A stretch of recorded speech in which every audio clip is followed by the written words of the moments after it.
The Monkey Garden by Sanders Acernos. The monkey doesn't live there anymore. The monkey moved to Kentucky and took his people with him.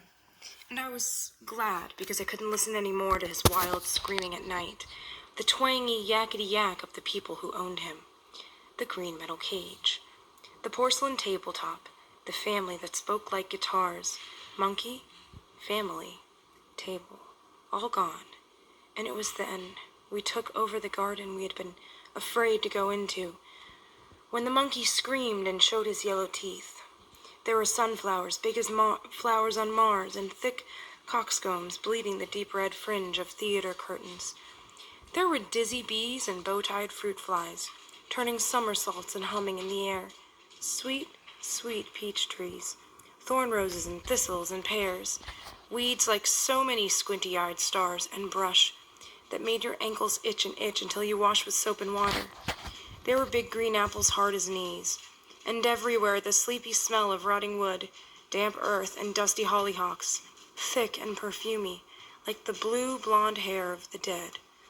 Yellow spiders ran when we turned rocks over, and pale worms, blind and afraid of light, rolled over in their sleep, poke a stick in the sandy soil, and a few blue-skinned beetles would appear, an avenue of ants. So many crusty ladybugs. This was a garden, a wonderful thing to look at in the spring. But bit by bit, after the monkey left, the garden began to take over itself. Flowers stopped obeying the little bricks that kept them from growing beyond their paths. Weeds mixed in. Dead cars appeared overnight, like mushrooms. First one, and then another, and then a pale blue pickup with the front windshield missing. Before you knew it, the monkey garden became filled with sleepy cars. Things had a way of disappearing in the garden, as if the garden itself ate them, or as if, with its old man memory, it put them away and forgot them. Nanny found $1 and a dead mouse between two rocks in the stone wall where the morning glories climbed, and once when we were playing hide and seek, Eddie Vargas laid his head beneath a hibiscus tree and fell asleep there like Rip Van Winkle, until somebody remembered he was in the game and went back to look for him. This, I suppose, was the reason why we went there, far away from where our mothers could find us, we and a few old dogs who lived inside the empty cars. We made a clubhouse once on the back of that old blue pickup, and besides, we liked to jump from the roof of one car to another and pretend they were giant mushrooms. Somebody started the lie that the monkey garden had been there before anything. We liked to think the garden could hide things for 1,000 years. There, beneath the roots of soggy flowers, were the bones of murdered pirates and dinosaurs. The eye of a unicorn turned it to coal. This is where I wanted to die, and where I tried one day, but not even the monkey garden would have me. It was the last day I would go there.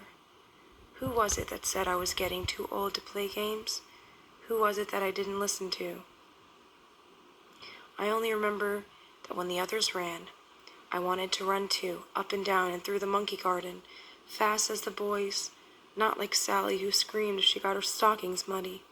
I said, "Sally, come on," but she wouldn't. She stayed by the curb, talking to Tito and his friends. "Play with the kids if you want," she said. "I'm staying here." She could be stuck up like that if she wanted to, so I just left. It was her own fault, too. When I got back, Sally was pretending to be mad. Something about the boys having stolen her keys. "Please give them back to me," she said, punching the nearest one with a soft fist. They were laughing. She was too. It was a joke I didn't get. I wanted to go back with the other kids who were still jumping on cars, still chasing each other through the garden, but Sally had her own game. One of the boys invented the rules. One of Tito's friends said you can't get the keys back unless you kiss us, and Sally pretended to be mad at first, but she said yes. It was that simple. I don't know why, but something inside me wanted to throw a stick. Something wanted to say no when I watched Sally go into the garden with Tito's buddies, all grinning. It was just a kiss, that's all. A kiss for each one. So what? She said. Only how come I felt angry inside, like something wasn't right. Sally went behind that old blue pickup to kiss the boys and get her keys back, and I ran up 3 flights of stairs to where Tito lived. His mother was ironing shirts. She was sprinkling water on them from an empty pop bottle and smoking a cigarette. Your son and his friends stole Sally's keys, and now they won't give them back unless she kisses them, and right now they're making her kiss them, I said, all out of breath from the 3 flights of stairs.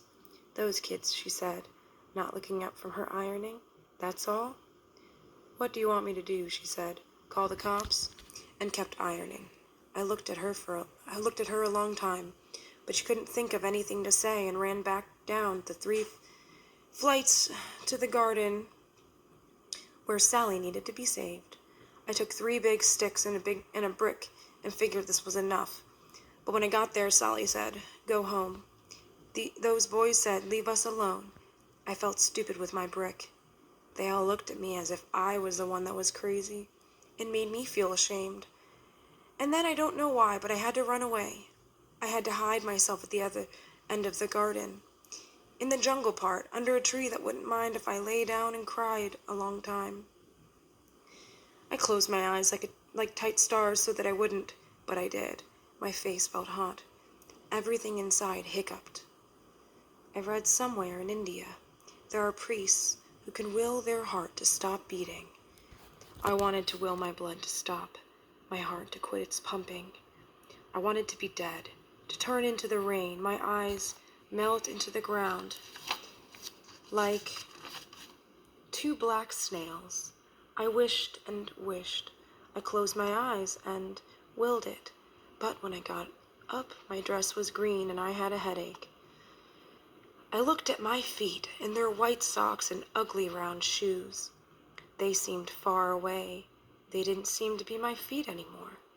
And the garden that had been such a good place to play didn't seem mine either.